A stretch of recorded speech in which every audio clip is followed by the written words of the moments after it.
This is Metal Mike, and in this episode of the 80's Glam Metalcast, we talk to the main man from Warrior Soul, the outspoken Kory Clarke. We talk about their most recent release, Rock and Roll Disease, and we go back and hear all the stories from their classic 90's albums.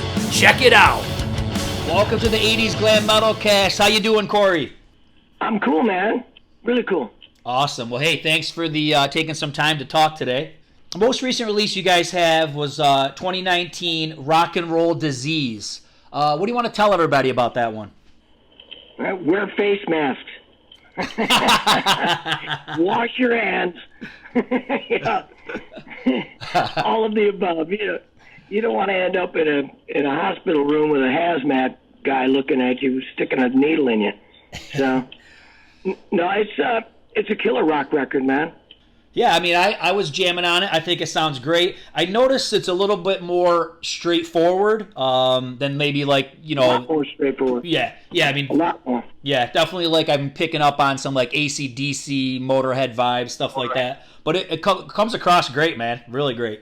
Well, I appreciate that. I work with a lot of good guys out of Chicago on that record, and the record before, Back on the Last, which is another straightforward kind of thing.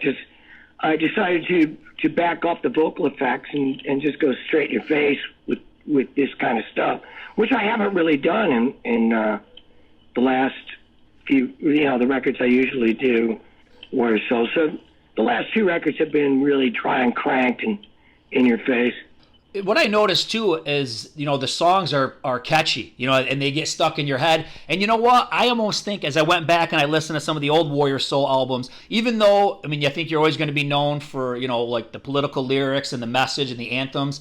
I mean, your songs, man, they get stuck in your head. I've had Love Destruction like in my head all week. So the songs do get stuck. They get stuck in your head, man. Well, yeah. Well, that's the idea, isn't it? I mean, I didn't get signed because I didn't write good songs, I guess. Exactly. But, you try, everybody tries to write something that somebody's going to like, It's not like you go out there and go, I'm going to write something that no one's going to like. It's kind of the goal, really, isn't it?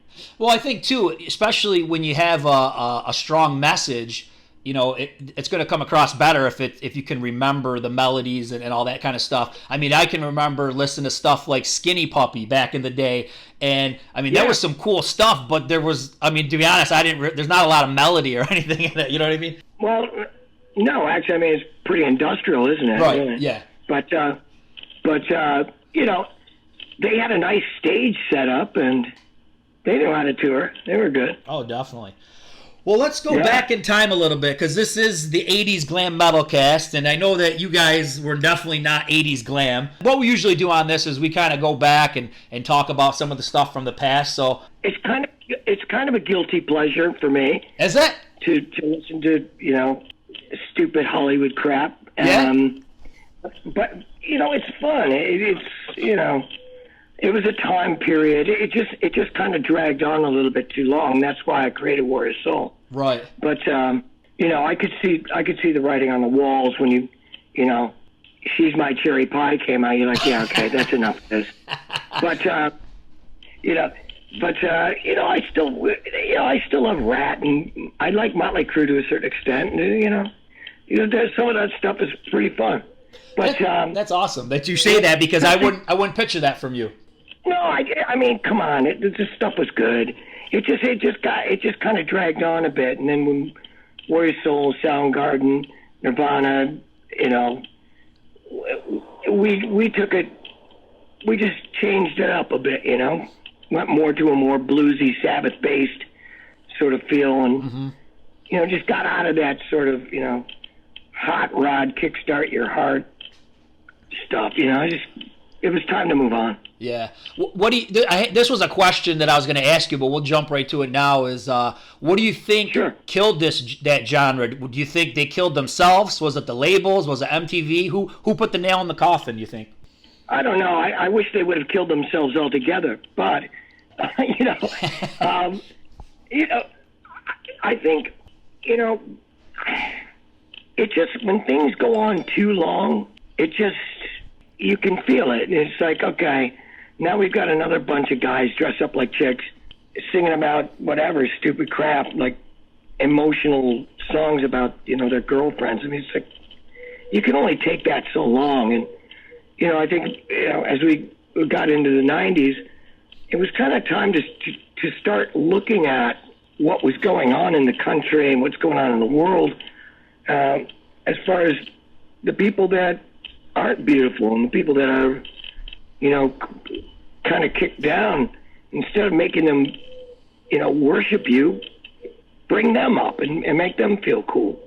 And that was kind of my approach to the first album and the second album and the third album. Yeah, definitely, because let's jump right into the last decade, Dead Century. I mean, that's a killer album. I remember I was probably maybe 14, 15 years old when I got it. And I think I was kind of in that same place where I was kind of like, the rebellious part of you is coming out, and you're thinking outside of the box. And even myself, I was kind of getting tired of the whole hair metal scene, because, like you said, it just kind of regurgitated, and you've got copies of copies, and there wasn't a lot of substance there. So when you guys came out, that's kind of where my head was at, anyways, of what I wanted from music. Well, this is what I was thinking. I mean, if I'm getting tired of it, and then I know everyone else is tired of it too. Mm-hmm. I'm not indisposed to, trends and things that are going on, and it was time for a change, and I think a lot of us in the music industry at that time brought the change on pretty strongly. Stone Temple Pilots and that kind of those bands. Yeah. And definitely, I think you brought in elements, you touched on it with Sabbath, you brought in a lot of the elements from the 60s and the 70s, psychedelic vibes, right, poetic lyrics. Yeah. It's kind of stuff that was just missing, during the whole 80s, glam scene. Well, that's it. I mean, the drug of choice at that time was cocaine, and Hollywood expressed that, very, in a massive way. And, when 1990 hit, it was, the Berlin Wall had come down, and it was time for a new look at things. Yeah. So you guys ended up having like 4 videos, I think, off that first album. So the label was really pushing you. What was the expectation? Well, I mean, Cliff Bernstein at Q Prime said maybe it'd be better to do 3 or 4 cheap videos instead of one big video. Okay. Which I was against. Because if I was going to be on a major label, I thought I should have a really big video. I ended up being stuck in Headbangers Ball because of it. But yeah. the record sales kind of warrant when they're going to put the money into putting you on MTV. And I'm not sure how the politics actually work. I honestly don't even know how the record industry works. Even being in it for 35 years, 40 years, I don't know how it works. I don't know what the fuck what charts mean. I don't know what the fuck any of that shit is. Yeah. But we went for the option of doing low budget videos and to have more of them out there. And it gave me a chance to do a lot of the directing and editing too. So, I had more control because it was lower budget stuff. Because when you start putting more money into it, then you get a lot more people saying a lot more stuff, and trying to push you around, It was a good strategy at the time, I thought, but the real deal, which would have really helped me, is not to come out on DGC the way we did, but to put out a record on a sub-label first, the way Guns did, the way Jane's Addiction did. Right. And I think that would have helped me, but everybody was like waiting for me to be the next Bon Jovi or whatever, and we went with the big stuff first. And I think my attorney, I can't remember his name. I've got Alzheimer's, but they all thought maybe you should just put out this, put a record out on your own, and then go to put it out on the majors. Just like Jane's Addiction, just like Guns N' Roses, and it was a good formula, and it worked. For me, they just wanted me to go out, so. Mm-hmm. But I think the element of that is if you're going to go out, then give me a big budget video to go with it, So don't act like I'm going to be this underground guy, but on a major label. Just, just, I don't know. I wanted to do it the other way, but the powers that be, and I signed with some big people, so Right. I had to kind of play ball, and I don't know. Hindsight's a bitch. Whatever. So in 90, I mean, you guys are kind of like the alternative before alternative is a thing. And in reality, you mentioned Headbangers Ball. You kind of didn't really fit in anywhere. I mean, I don't think you really fit on Headbangers Ball. I don't think you fit in with like Pearl Jam and stuff like that. You're kind of in your own lane. Yeah, I was. But I mean, if I'd have moved to Seattle in 1991 maybe and put out the second album out of Seattle, or we used Sub Pop as maybe a label to come off of and then move up to Geffen, things would be a lot different because I would have been a political message for that movement. Right. And because I was from New York City, none of the press would accept me. You had to be from Seattle. Right. Or yeah. You weren't shit, I think ultimately, and I don't, maybe you agree, but honestly, I feel like the whole grunge thing became what the hair metal thing was anyways. I don't think it had that much substance as it got going, and it was copycat band. It's almost like the labels win, right? They push all the hair metal, they make their money, it dries up, they push the grunge, you know what I mean? To me, it just kind of felt the same once it got going. Well, again, I agree with you. Every movement like that always runs out of steam somewhere. Right. And you move on to the next thing, which is why I created Space Age Playboys and did all those records. So everything runs out of steam, gets out of fashion, whatever. But I've never, even to this day, I just never accepted people that play on stage in shorts. It just never worked for me. Yeah, you got to kind of look like you're in a band. You know what I mean? I agree with you. Well, listen, I look like a bum most of the time because I am. But, not a homeless bum. You know what I mean? Yeah, just a regular bum. Yeah. Just a normal alcoholic bum. What album out of these original ones on Geffen sold the best? Do you know? I think they all went over 100,000. Mm-hmm. So something about 150,000, which today would be like fucking amazing. Oh, right, yeah. Today's a totally different story. But it's the third album they just totally dropped on me because I produced it with my name on it, and they didn't like that. Gotcha. They wanted to use some name guys, and Tom Zutaut called me when I was in Electric Lady Studios. Already, everything's set, all the engineers, everything. We're in there. We're starting to record, and Tom calls me. He goes, "Don't you want a real producer?" And I'm like, "I am a real producer. Right. I just produced the first two records." You know what I mean? So I was like, maybe I should have called Ron St. James. Maybe we'd have bigger harmonies on the third album. I don't know. The material was going to be essentially the same anyway. Letting loose $50,000 to somebody for basically doing what I was going to do anyway. I don't know. Listen, I don't know. Maybe I'm a huge fuck up or whatever, but well, I don't think so, Kory. I don't think so. Well, Geffen totally shelved that record because I produced it. Simple as that. So you get to 91, Drugs God, The New Republic, Wasteland is the video, or at least I think that was the first video, I think, off the album. Hero was? Okay, so Hero was first, this was second. Wasteland was kind of like a ballsy move, I think. I'm kind of surprised they released that as a single. Well, you know what? It's turned out to be one of my most popular songs. Right. Oddly enough. And I did the riff with Johnny Rico up in my apartment, and it was a nice kind of 50s kind of driving jam. Mm-hmm. And, it was cool. And I was working with Adam Dubin, the director. And I thought that whole little package came together pretty good. The video, the song, and the way they promoted it, I thought it was pretty good. And we sold a lot of records. Yeah, I think that one was a good choice. Like I said, it really showed the attitude, and honestly, with a lot of the stuff that's said in it, like I said, I was surprised that it was picked for a single, but I think it really is what you guys are about. You know what I mean? The message is there. Oh yeah, hard driving, Detroit, New York, kind of rock and roll. You opened for Queensryche for that album. I'm pretty sure I saw you in in New York. I saw you guys, and I thought you were great. How did that tour go, though? How did you guys go over?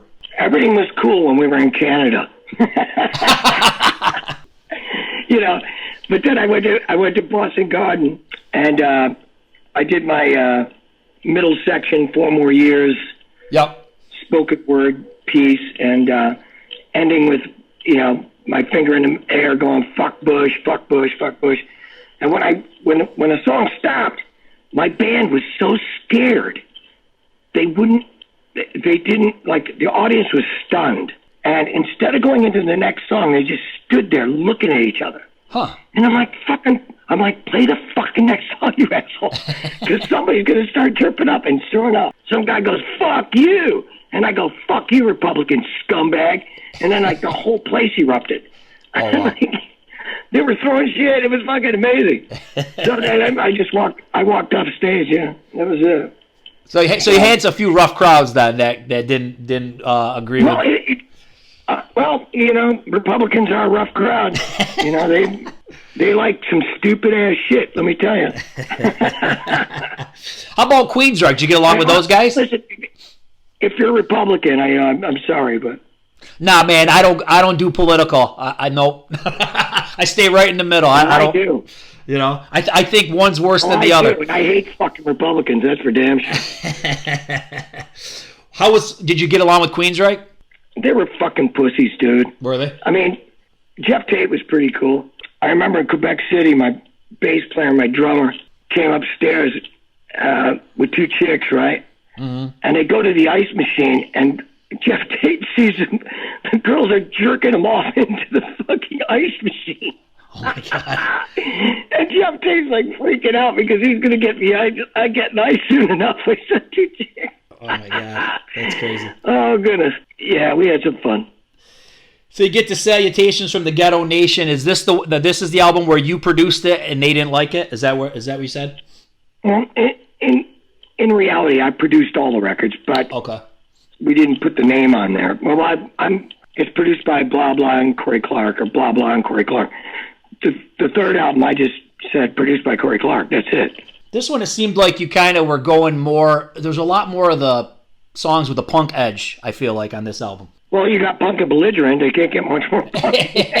Now, I want to ask you something, and sometimes you might go through this too. As time goes by, you can't really remember all the details of stuff. And I know that the first video was Love Destruction, but I want to say there was like a local radio station that was playing Punk and Belligerent. Did some radio stations play that song? Of course. If you're going to play Nirvana's stuff, why wouldn't you play Punk and Belligerent? But it wasn't a single, was it? No, not officially, no. Okay. But, people picked up on it, and, you can go deep on that record for songs. I think there's 10 tracks on that record, and a lot of those tracks are singles. I mean, certainly are. Dimension, the whole, it's, ass-kicking rock and roll. Yeah, I mean, there's a lot of songs on that record. Was the only video Love Destruction? Yes. They wouldn't promote anything. They were like, they hated me so much. And that's when I told them to basically fuck off. I had another deal sitting at Elektra, and my management company dropped the ball on that. And we asked to be let go from Geffen, and we said, and I'll tell you the truth. It was like we're on a call with the lawyers over Geffen, and I think it was actually Tom Zutaut as well. And we said, look, you've got $225,000 coming to this band for this album. Now we'll take $75,000 and walk and go to Elektra, or you get Chill Pill. And they said, we'll take Chill Pill. And I'm like, let me go, dude. Yeah. Just give me $75 to walk, and I walk. You don't have to put anything into it. I'll go to Elektra, and I had all the material. The stuff that's on Odds and Ends is the material I was going to do for Elektra for the 4th album.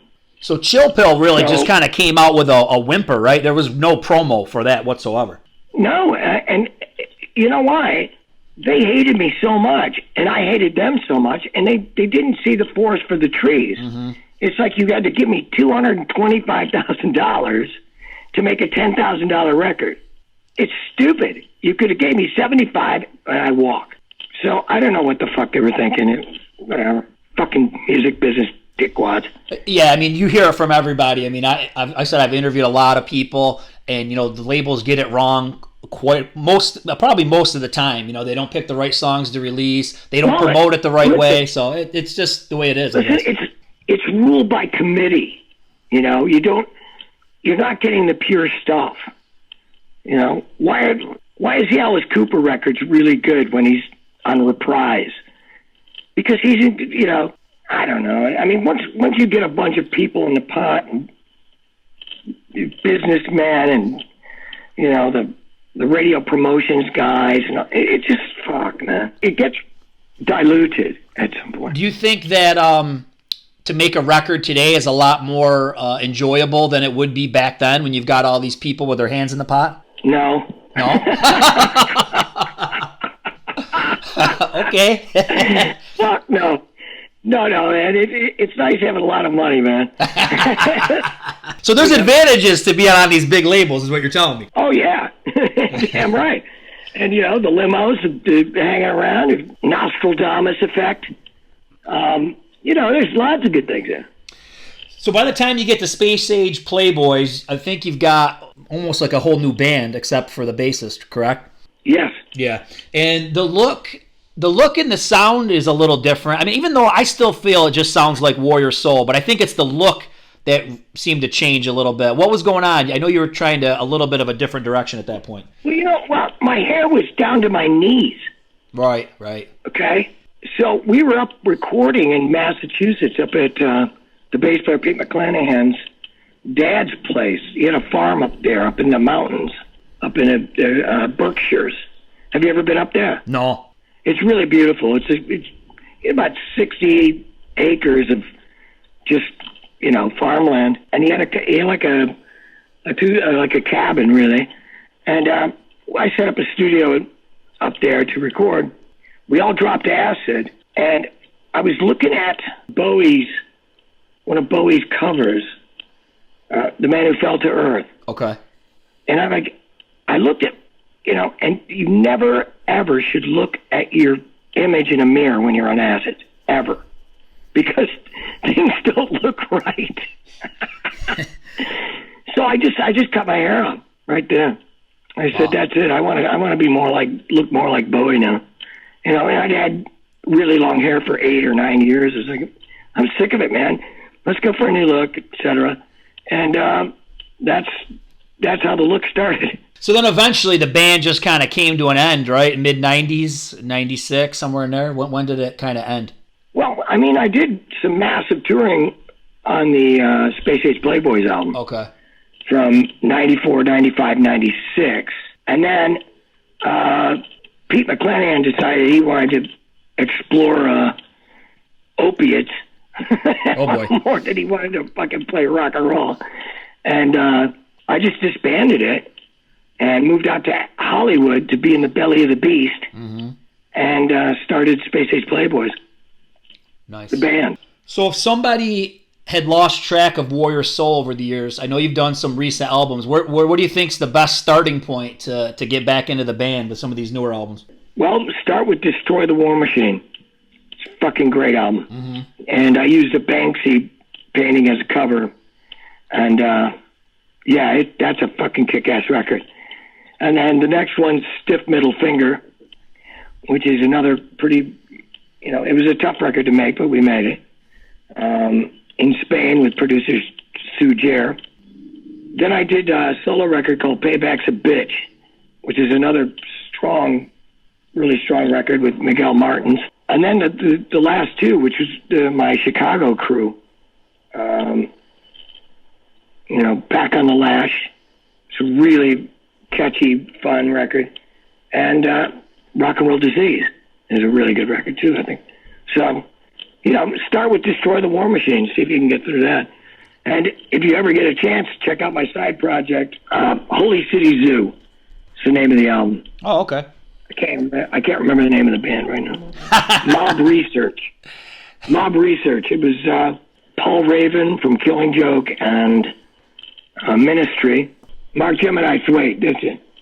And he was from And we used a drummer from, oh, God. I can't remember anything, man. I've got Rockheimers, dude. Rockheimers? Rockheimers. But, you know, it's just I've done so many fucking records. It's ridiculous. And my paintings have gone really well. I've sold over 500 paintings. And how can somebody get one of those? Just message you through Facebook or your website? Either way, I mean, you know, Warrior Soul MGMT at gmail.com. Nice. Warrior Soul Management at gmail.com. Or just go to Facebook, you know, Warrior Soul Official, or hit my Facebook if you want to see some anti-Republican stuff. You know? So, man, great conversation. What do you want to tell everybody that's been following you all these years? What do you want to say in closing? Well, I literally just got off the phone with somebody that is in the hospital with the coronavirus. And I'm just saying, wear a fucking mask and wear fucking gloves, because this guy had to be induced into a coma. Oh. He's died 4 times already. And he's just coming out of it. He's been in the hospital for 9 weeks with this shit. So everybody be fucking careful, really. Definitely. All right, brother. Will you stay safe, be healthy, and thanks a lot for all the music. Smoke crack. See ya. See you later, brother. Bye. That was an awesome conversation with Kory. Hope you all enjoyed it. Rock on!